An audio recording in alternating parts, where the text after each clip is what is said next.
Catherine, or otherwise known to us as Katie Luker, specializes in leading teams that analyze large, complex data sets on issues associated with class certification, liability, causation, and damages.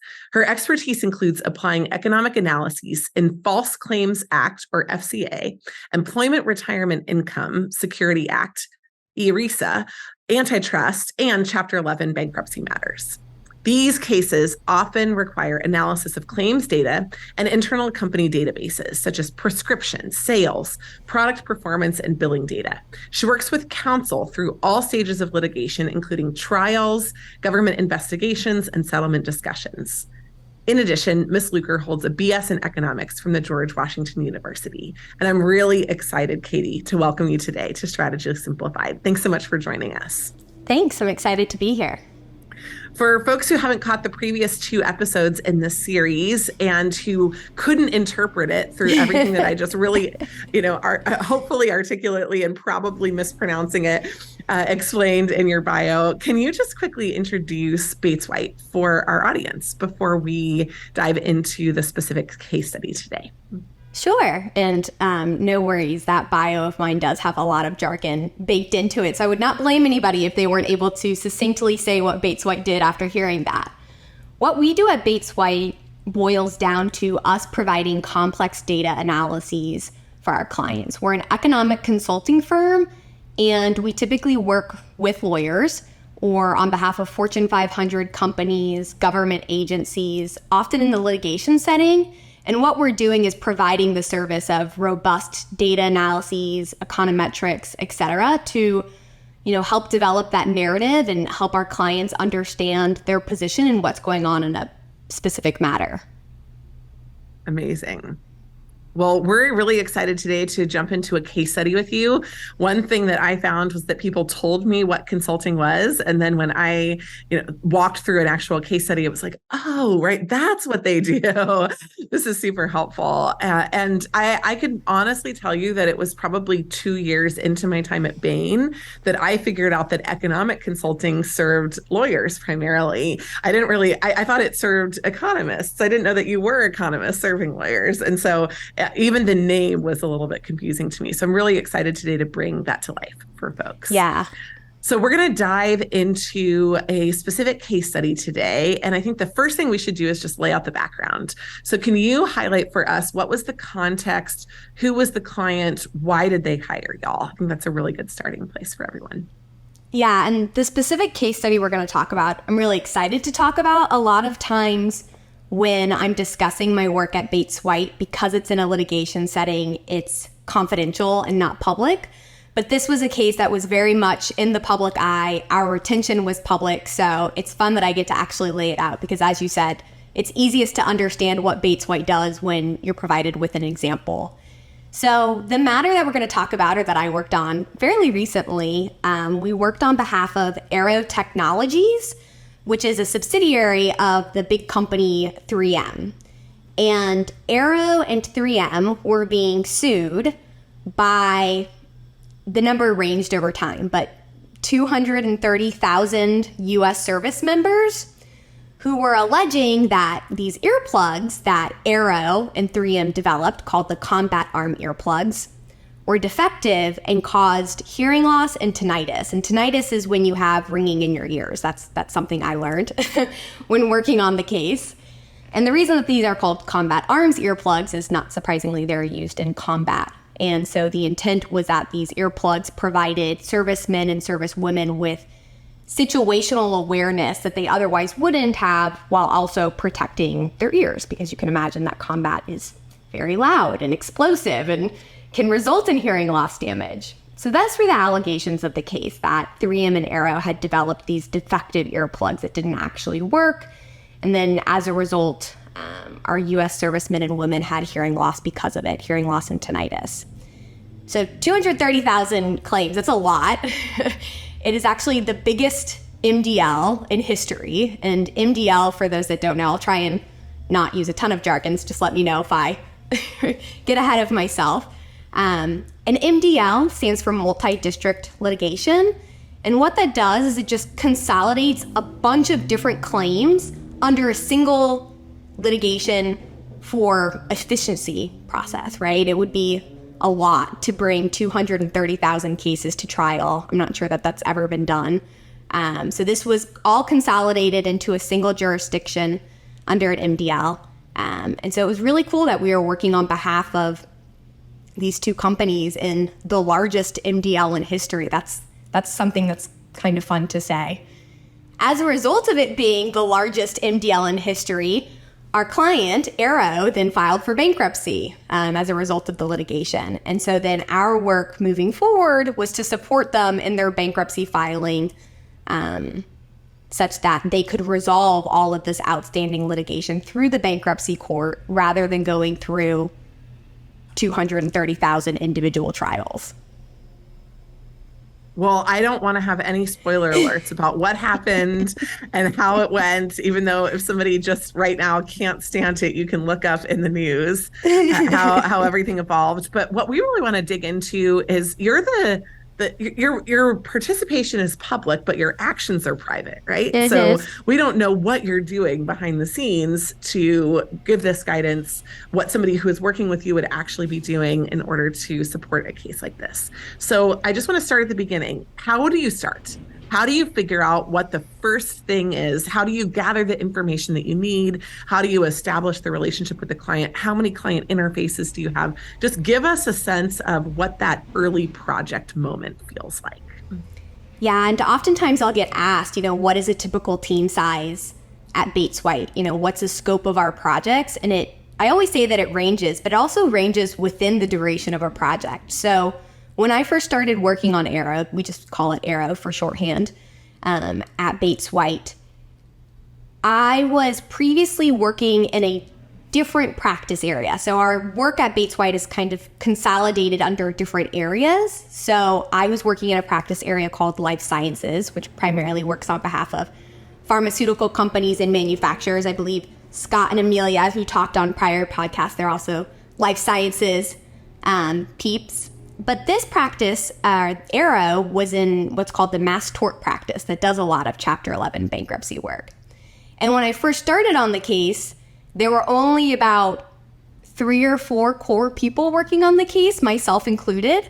And then over the course of the matter, it expanded to, 12, 15, depending on different points in time. And that's because the scope of what we were doing very much expanded. When we first start out, there's a lot of unknowns. What data are we going to use to help the client understand the issues? Is there available data, right? Sometimes in litigation, we get lucky because we get to work with a lot of data that's produced by each side in discovery, and that can be really helpful. But oftentimes in the beginning, we're kind of just working with what's publicly available to the extent that the client doesn't have data yet, so that we can help provide some answers and some insight into the issues at hand without having data yet. So what data we had transformed over time, and our team grew as we got more data. So in the beginning, when it was just me and a few other people, we were working with publicly available data on hearing loss, rates of hearing loss among veterans, really whatever we could find, just that was publicly available. At a certain point, we got a lot of data, which is really exciting as someone who works in the data industry. The Department of Defense produced audiograms, which are hearing tests for nearly everybody that was involved in litigation. So we went from having no data or very limited data based on what was publicly available to having almost more data than we knew what to do with at the time. Our team had to really expand really quickly in order to process and analyze the data. Not only did it expand in terms of numbers, we expanded in terms of the type of people we had working on the project. So we brought in economists that we have at Bates White to help us, provide a deeper understanding of the analyses that we were doing, built out the infrastructure of the team more across all levels, brought in more consultants, more people at the management level to help us process and analyze these data. And through that, we were able to provide more and more value and become more and more integral to our clients on the case because we were now providing them with analyses and an understanding of the data that I'd like to think they wouldn't be able to do without us. Amazing. All right. And then just in the first week or two of the project, when you said you're gathering this data, how are you doing it? how do you decide what data you need? How do you optimize for the goals that you have versus the time that you have to spend on it, right? Are you sitting in a room making a list of the potential data? Are you using 16 data resources? Just what are the actual mechanics of that? That's what we're trying to get under the hood on here.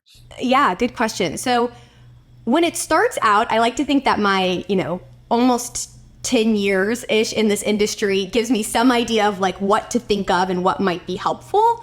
So I definitely have, public data sources in mind that I've relied on time and time again. The CDC, for example, publishes various survey data sets that talk about the health of people in the US, and that's really rich data.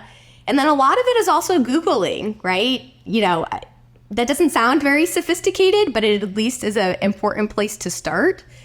When you start with Googling, I start by, this case was all about U.S. servicemen and women. So looking at, the VA, the department that supports veterans, and what publicly available data they have. How are they thinking about hearing loss among their servicemen and women? And kind of, going from point A to B to C to figure out what is available, what's the information that's out there, what ground has been covered, what ground hasn't been covered.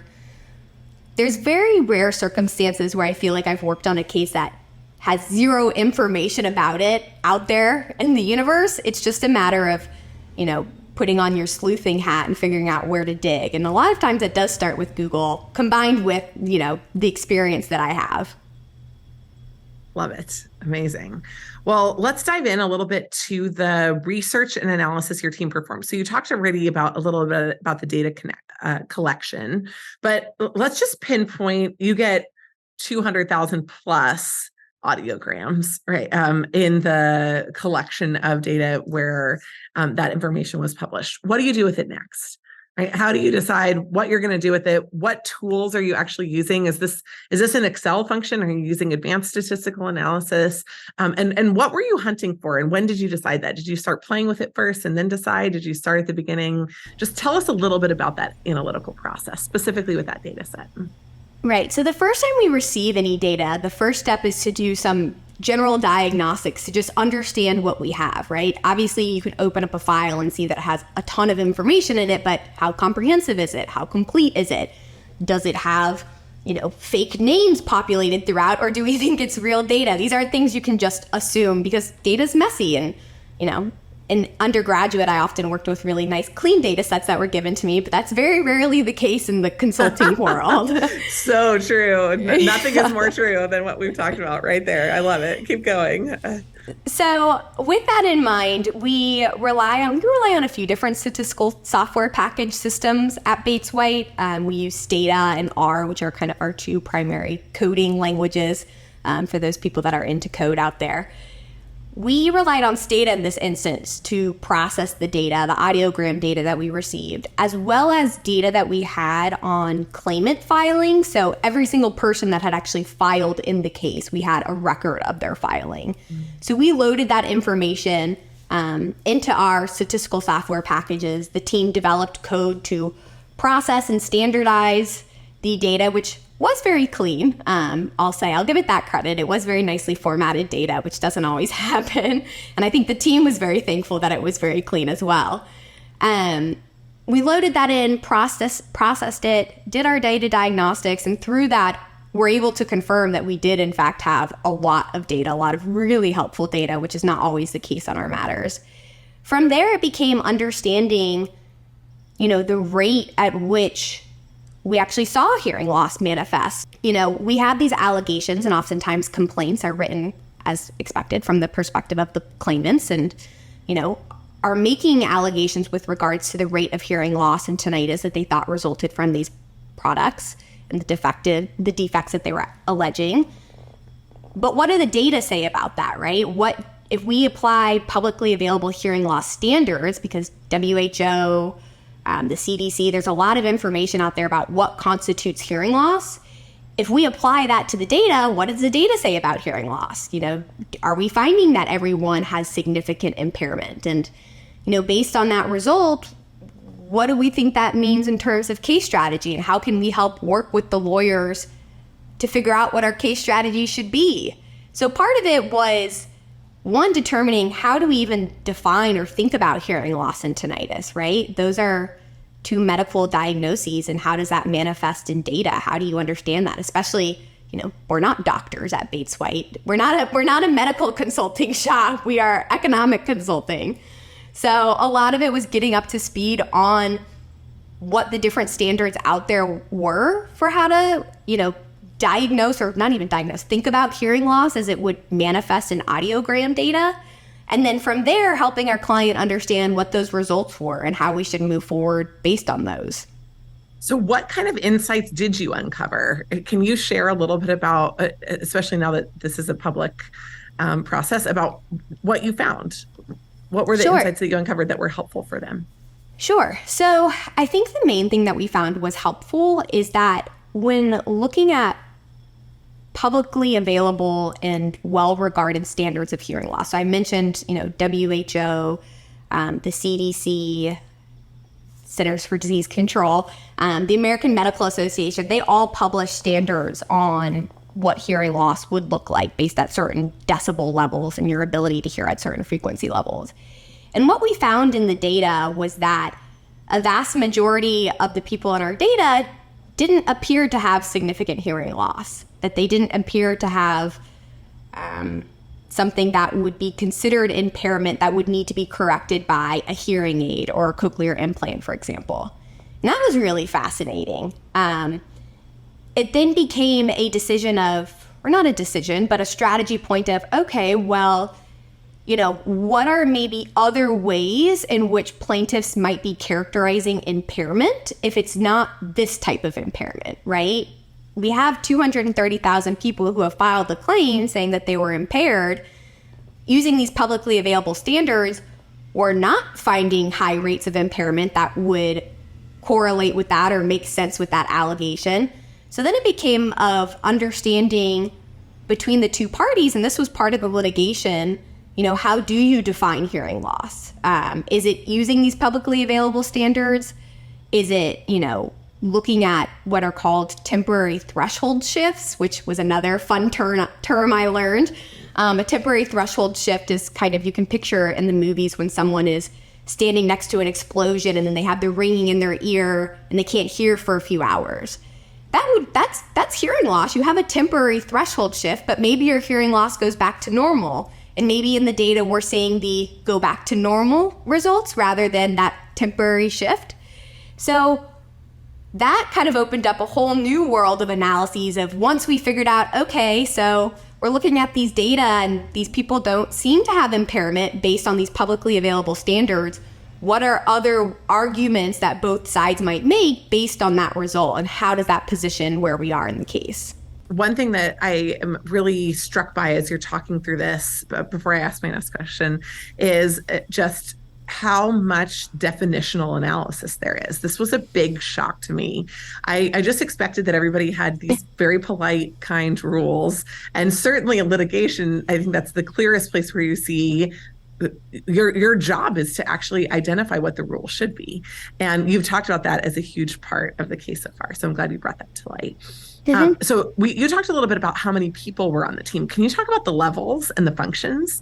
Was everybody, and you kind of said, we did all of this. Like, was everybody working on the same data set? Are you splitting up the data set? Is somebody looking at the public data and somebody looking at the data from discovery? Yeah, just like 12 people on a team, right? What's the breakdown of levels of different roles on that team? Yeah, you'll find that a lot of people at Bates White use the royal we all the time when talking about our work because it is a team effort and each part is critical to the case. So you've got some people that are analyzing the publicly available data, some people that are analyzing the data that was produced in discovery, some people doing research on hearing loss standards. There's a lot of elements that go into the work we do and getting it from point A to point B.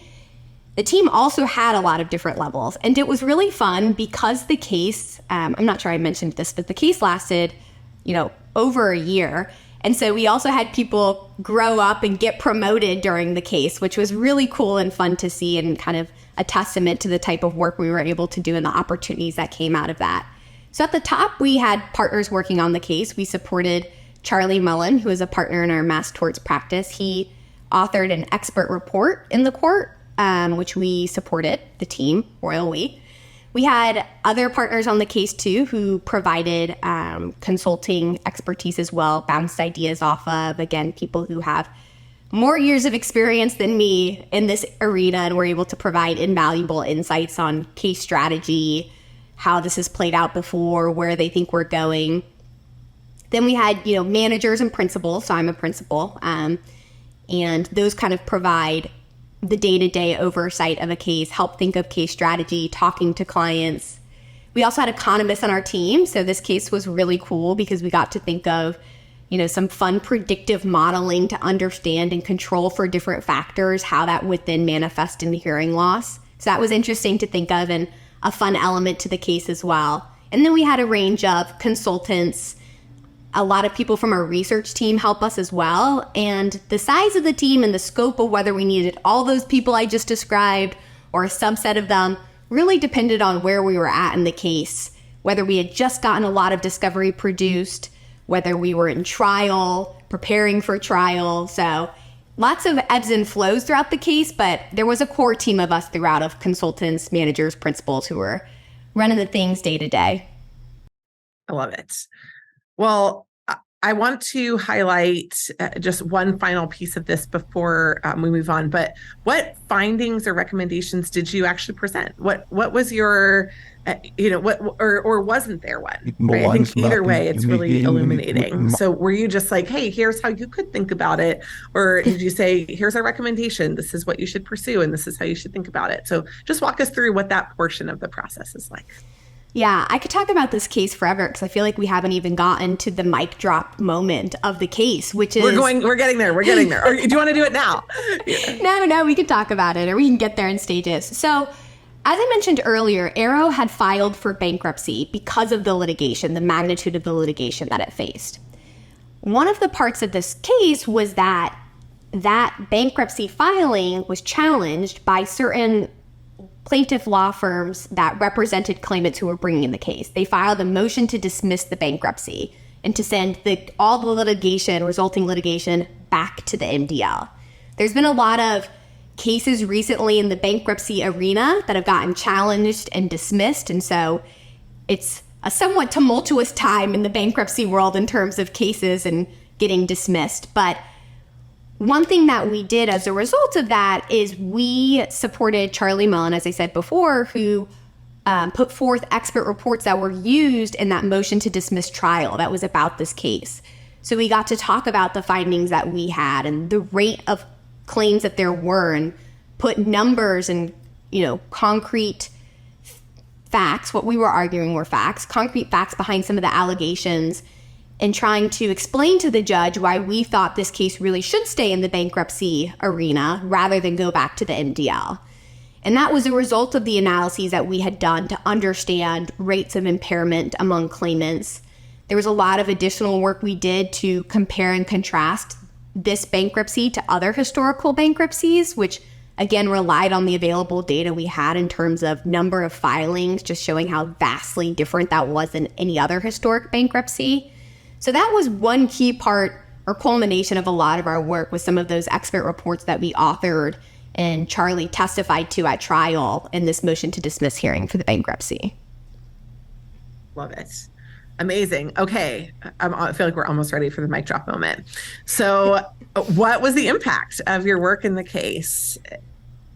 So the impact of our work was that we got to testify at trial. We helped our clients, I think, a lot in that regard. We helped educate the judge a lot in the matter in terms of why we should be there. The bankruptcy did get dismissed, which was not necessarily the position we would have wanted. We were all a bit surprised by that. But I don't think that detracts in any way from the work and quality of work that we provided. I think the client was much more educated. The judge was much more educated with regards to the benefits of being within the bankruptcy realm.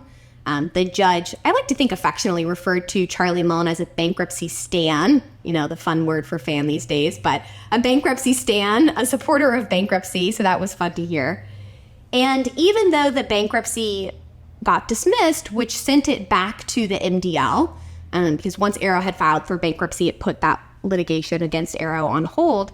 It went back to the MDL, but the MDL actually recently settled in August. There was a settlement that was released, and I like to think that our work also really helped inform the client as to the scope of that settlement and how it should look and, the strategy behind it. So working in the litigation setting, the case outcomes are not always going to go the way that you would hope. And I would say that the bankruptcy being dismissed was not what we were hoping for. But our work was still really valuable in the sense that we got to, again, educate the judge. And then even once we went back to the MDL, still provide value in helping the client think through, now that we're not in the bankruptcy anymore, what do we do now? What are our options? How do we still achieve, a degree of resolution with this lawsuit, given that we're not in the bankruptcy anymore? So that was still really interesting. Maybe not as much of a mic drop as I teed it up to be, but I like to think the case, we provided a ton of value, and it was an extremely rewarding thing to be a part of, to go through the trial. I was there with Charlie as he testified, to come back and then to continue to provide support to our client as they were looking at what their other options were. Now, just as a kind of zooming out takeaway, what do you feel like your learning process would foretell for what other businesses or industries would take away from a situation like this? How to do it well, how to kind of pursue the right data in the right way. And I also would like for you to speak specifically to the fact that you mentioned we went to trial. So I think maybe people wouldn't know that doesn't always happen, and whether or not it's the goal. So can you just speak to that a little bit about, how do you measure what success looks like, and how should industries that are thinking about protecting themselves from litigation or defending themselves in litigation, how should they think about the insights that you gathered in this situation? Yeah, for sure. So you're right that we don't always go to trial. It's really interesting when we do, but, sometimes a company will file for bankruptcy. That's in a similar situation that our client was, facing a huge volume of litigation, whether that's in terms of the magnitude of the claims that are being brought forth or the number of claims being brought forth. And the fact that we went to trial and had our case dismissed, I think there are a lot of lessons learned that come from that, and that impact how different companies who are considering Chapter 11 bankruptcy reorganization as an option to resolve mass tort litigation will approach cases moving forward. And you can even see that based on the judge's order. So when the judge ruled to dismiss the bankruptcy, right, he filed an order that explained his logic and his reasoning.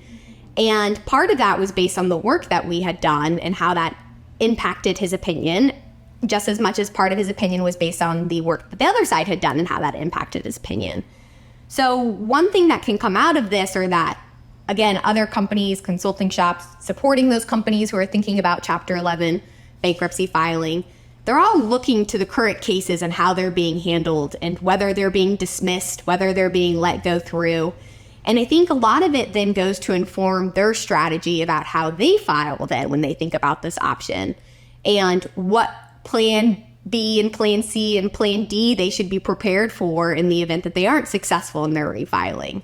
And I think just seeing that process plays out and the type of analyses and arguments we did to support the bankruptcy, and then having it dismissed, I think all of those things are invaluable insights for companies that are considering this process moving forward.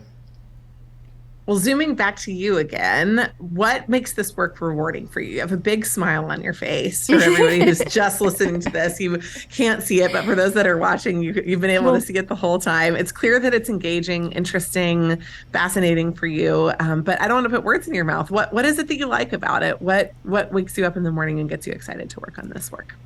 Yeah, so the cases we work on are usually fairly high profile, and I find that to be very exciting, fun to be a part of. But I think, even on the cases that aren't as high profile as the one I've been talking about, I take a lot of value in diving into the data and helping our clients understand what the data are showing and helping them build a narrative around the data, based on the data, that they maybe wouldn't otherwise be able to develop without us, right? They hire us because we provide very specific expertise in our ability to analyze data and help think of strategy through data, present results, and being a part of that process of thinking through what the data show, figuring out the puzzle, developing the storyline, both within people internally as we're thinking about our case and externally as we're working with clients. That's something that's very rewarding to be a part of, to kind of be in the weeds, be on ground zero with those people and developing that storyline that we're seeing in the data. I have always really enjoyed that, and I think that's a fun part of our work. I love it. Well, second to last question about career stuff. One piece of advice that you have for somebody who's thinking about doing the work that you're doing, whether it is inside advice, like know about this about yourself or do this to prep for it, whatever you feel like the best piece of advice would be for somebody who's thinking about this type of work. Yeah, I would say to be curious and not afraid to ask questions. I think there's a lot of value that someone can bring to the table with fresh perspective. Oftentimes when we're working with the data, or even if you're working in a particular industry time and time again, you can kind of become entrenched in the details and, lose the forest for the trees. And I think bringing in fresh perspective and asking questions can really help point out new things that other people wouldn't have considered because you have that fresh perspective. And being curious and asking questions is just going to help you get up to speed and be a more contributing member of your team anyway. So it's a win-win all around. So I would say that's my biggest advice would be to be curious and ask questions because it's going to help you learn. It's going to help you come up to speed. And oftentimes it's going to shine a light on something that someone who has been doing this for years might not have considered. I love it. Last and final question. You mentioned a little bit about the work that you do, litigation, et cetera. And one thing that I've discovered in my years of doing this is that litigation never sleeps. And in fact, sometimes it increases in times of economic uncertainty. People push different buttons, right? So can you just talk a little bit about, I hear Bates White is hiring. Talk a little bit about the kind of prospects of your industry. And also we're going to put into the show notes, we're going to put a link to learn more about the roles. But yeah, what are the kind of, quick state of the industry, and then what are the qualities or attributes of folks that thrive in the role, like the case that you just discovered today? Yeah, so the state of the industry is that we are still very busy. Litigation does not stop, oftentimes, despite what's going on in the economy. If anything, if things are tumultuous in the economy, that tends to result in more litigation and more work for us, whether that's a good or a bad thing. Good for us internally, but litigation is a contentious topic. So I think when it comes to someone who's thinking about working at Bates White or the types of skills that we value. So I mentioned before that I think someone who is curious does really well. So I think that drive, that hunger to learn is only going to serve you well. We work on a lot of different projects, which someone might not have any prior experience with. I would not say that I knew a lot about hearing loss and earplugs and audiograms before working on Arrow. And I think you have to have a drive to learn new things in order to enjoy this type of work. So that's a huge part of it, of having that strong work ethic, being intellectually curious. I think another huge part of what we do, which perhaps isn't surprising, is being a clear communicator. We're working with very complex data, and a lot of our work is explaining that data to people who are not as maybe interested and or have that same background that we have to understand all the nitty-gritty things. So a huge part of our work is taking the very in-depth analyses that we do and making them much more approachable for a layman and an audience to understand. That happens externally with clients, with judges, with juries.